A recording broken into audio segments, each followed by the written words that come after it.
Debenture issue करते हैं तो जो सिक्योरिटी प्रीमियम रिजर्व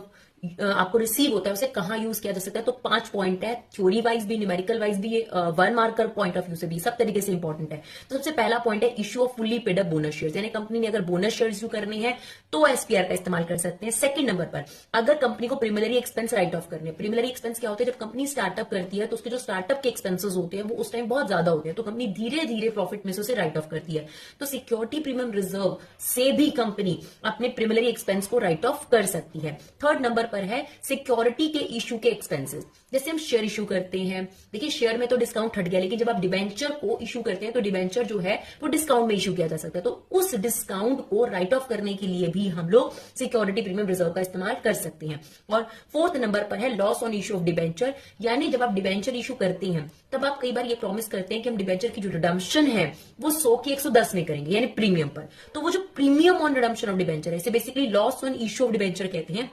उसे भी हम एसपीआर से राइट ऑफ कर सकते हैं। और पांचवा और इंपॉर्टेंट पॉइंट है बायबैक ऑफ इक्विटी शेयर्स। देखिए प्रेफरेंस